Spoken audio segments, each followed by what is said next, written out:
So you guys might recall me introducing you to the idea of a rage ritual, more aptly called a female rage ritual. And all of these middle to upper class women are paying thousands of dollars to attend rage retreats where they join each other in the woods to beat the ground with sticks and scream into the open air and just let out all of that rage that they have pent up inside.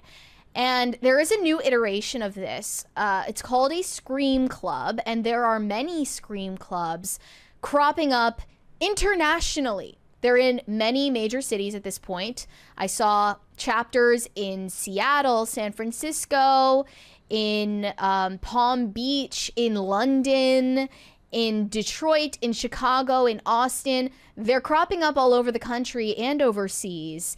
And the entire purpose is to join a community of people and scream out into the air to release your pent-up stress and also seemingly make friends with other people who are attracted to the idea of joining a Scream Club, which I can't imagine who that selects for. The Washington Post has put out a piece about Scream Clubs now, and it's gaining mainstream attention. Here is a video from one of the original Scream Clubs that cropped up in Chicago. They say, sometimes you just need to scream. Across the lake and out into the void, this Chicago Scream Club gathers every Sunday to let out their weekly angst with a bit of breath work and a big old yell. I'm gonna take the headphone off my good ear here. I don't know how loud this is, but let's go for it. Here, are you ready? Mm-hmm. Oh, that's not too bad. Well, they adjusted it for us. I feel like they weren't trying hard enough. Like a pressure cooker. And what happens when the pressure cooker gets too pressurized, right? It explodes. I think this is a good way for us to be able to, in a healthy way, release whatever we have going on inside out into the void, and then reducing that pressure that we have inside. After doing this, I become more happier, a lot happier. And in fact, I get to meet a lot of people who are going through, different things, and, there's no judgment here. Okay. You know what? I've changed my mind. I would like to show another example from a Scream Club in Minneapolis. The TikTok link? From TikTok, yes. Okay, here we go. Again, watch your ears, guys. I don't know how loud some of these are. They call it the land of 10,000 screams, by the way. The guys are all screaming, "Let's go."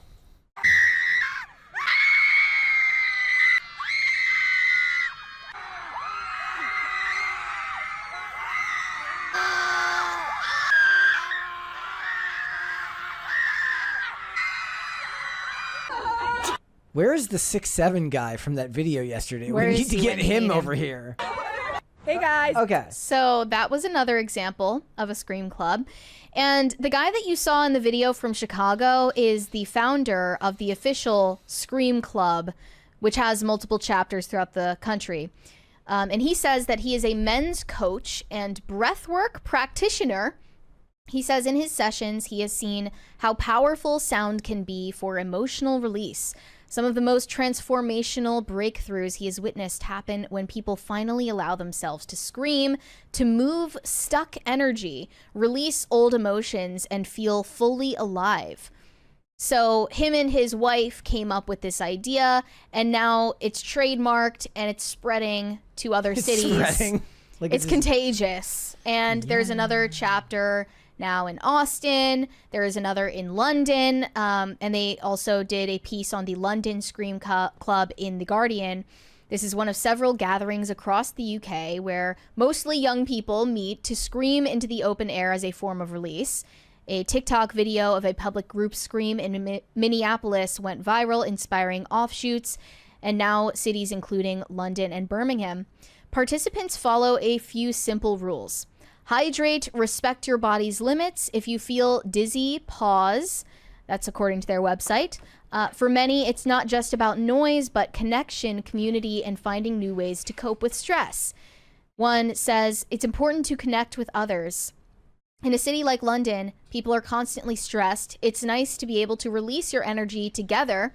It's not only a scream club, but also a social club. And she started the group to release pent-up energy from the stresses of work, life, and being a girl. What began as a viral trend quickly evolved into a new kind of third space, and this term is used for something that's quickly waning from public life, a public space where you can go outside of work and home, where you don't have to spend exorbitant amounts of money, and it's comfortable and meant for human interaction. We're seeing most businesses becoming hostile to that. Like Starbucks. And this Scream Club is one example of a third space that some in the group say they've been searching for, a setting that doesn't revolve around alcohol or spending money. That's another rule. You cannot show up inebriated. We need more social clubs, she says. There aren't many places for young people to go meet others without spending money or feeling pressured to drink. People really need that. For others, the Scream Club is an experiment in vulnerability. One 20-year-old says she came along after seeing the trend on TikTok. I realized I've never screamed at a loud volume in my whole life, which is just crazy to think about. How have you never screamed? So I wanted to see how that would feel. Is it tension relieving? A few years ago, I would have never imagined myself I'd come to a park and scream with strangers. She found the experience unexpectedly freeing. It helps with social anxiety. It's fun, but you also go home feeling refreshed because you've met and spoken to new people.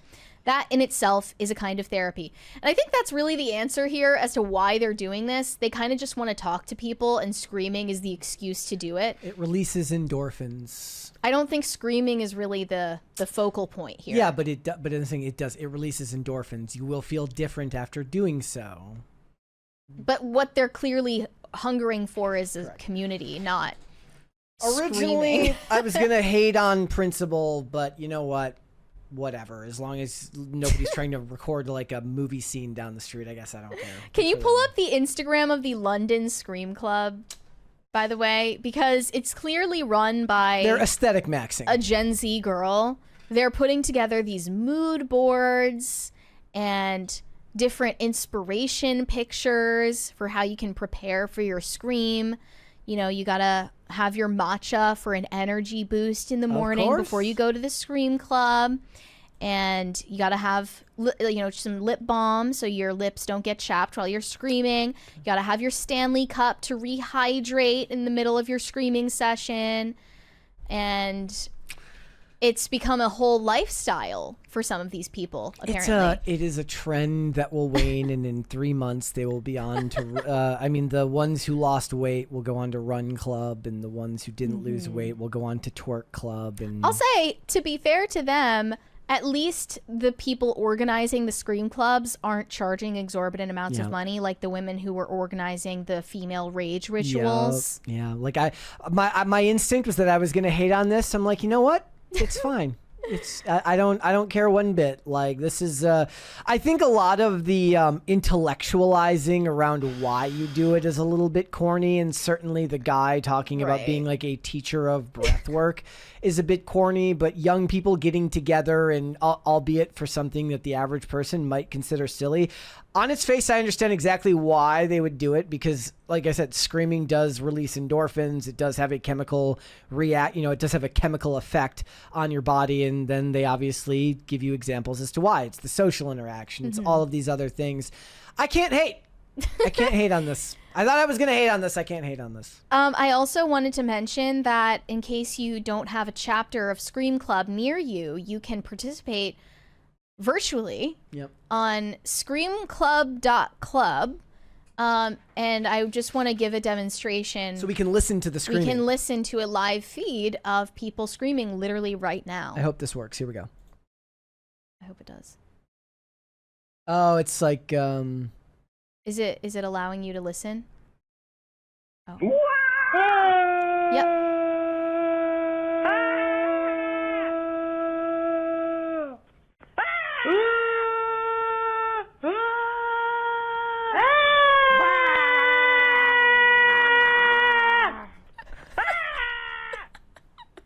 Okay, so you get the picture.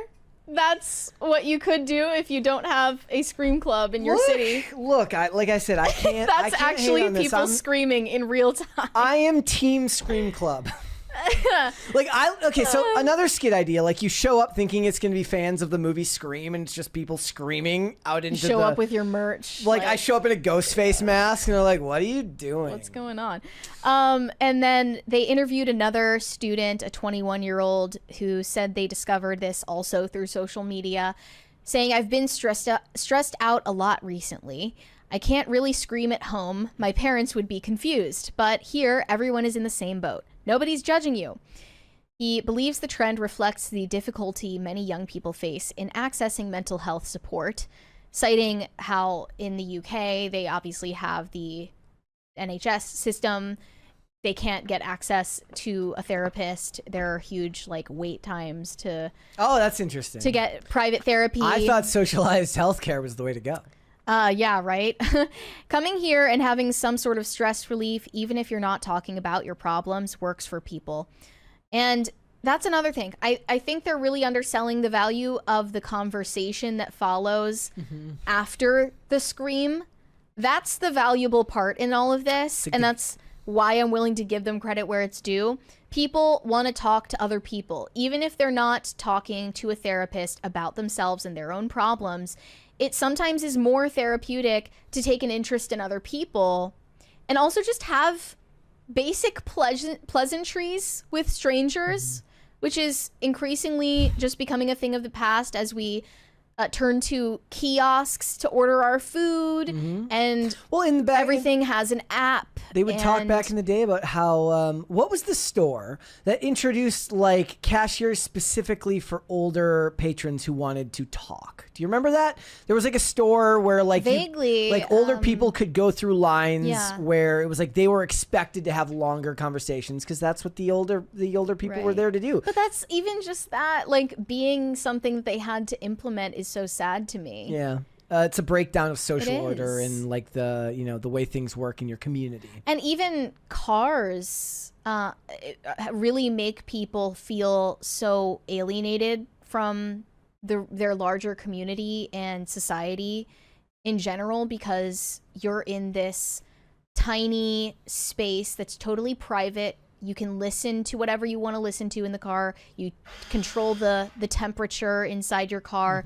You're the master of this vehicle that takes you at extreme speeds wherever you want to go. And it makes you feel like not only more powerful than you are, but also more alone than you really are. I used to explain. First of all, when you go through a period of adulthood where you don't have a car, that becomes even more apparent. But what I would joke about is kids these days, teenagers in cars don't scream, don't call you names outside the window of the car anymore, and that just feels like a net negative for society. It should be a hallmark of being a teenage boy that you hurl obscenities at people when you're driving around. That's a thing. It's part of growing up. And then eventually you get older and you're like, that was cringe. That was stupid. Why was I doing that? But it's part of your coming of age. I will say I am surprised that an outlet like The Guardian didn't immediately politicize this. Yeah, I know. Although it's kind of implicit in the people that this attracts. It's mostly Gen Z women, so you can imagine the things that are stressing them out. They're worried about climate change and abortion rights. Well, they gotta yell. They gotta yell to stop the patriarchy. The closest they got to politicizing this phenomenon was toward the end of the article, where they interview so-called drama workshop leader and sex educator, who says scream clubs have resonated with young people for so many reasons, but especially the state of the world and all of the horrific things that are happening. Sometimes it can feel hopeless, and we're conditioned to think we're not allowed to feel that. So I guess they had to go find a safe space. Yeah. To let it all out. Thanks for watching. Listen to full episodes of Pop Culture Crisis on Spotify. Keep up with us on social media and make sure you subscribe and ring that bell so you never miss the show. Bye, guys.